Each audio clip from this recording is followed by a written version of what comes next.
तुम्हाला सुद्धा lunch break नंतर सुस्ती येते तर त्यावर सोपे उपाय आज आपण जाणून घेऊया, ज्यामुळे तुम्हाला लंच ब्रेक नंतर अजिबातच सुस्ती येणार नाही। तर आपली दिवसाची सुरुवात मोठ्या उत्साहात होते। घरचं, मुलांचं, स्वतःचं पटपट आवरून आपण धावपळ करत ऑफिस गाठतो, तिथेही भराभर काम करतो। एवढं सगळं होईपर्यंत लंच ब्रेकची वेळ होतेच। तो ब्रेक होतो आणि त्यानंतर मात्र आपण पूर्णपणे ढेपाळून जातो।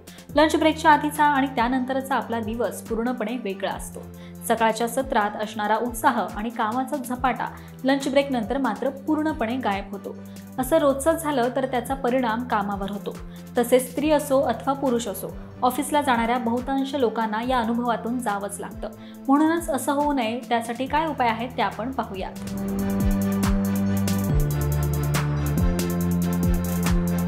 नंबर 1, तुम्हाला रात्री उशिरा झोपण्याची सवय असेल तर त्यामुळेही तुम्हाला दुपारी झोप येऊ शकते।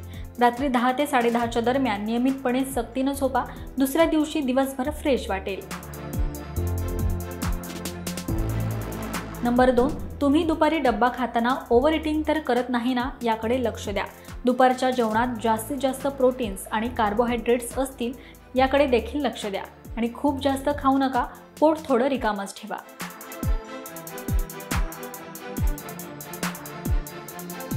नंबर 3, नियमितपणे पाणी प्या। पुरेसे पाणी शरीरात गेलं नाही तरी सुद्धा झोप येऊ लागते, थकवा जाणवतो, त्यामुळे थोड्या थोड्या वेळानं आठवणीनं पाणी प्या।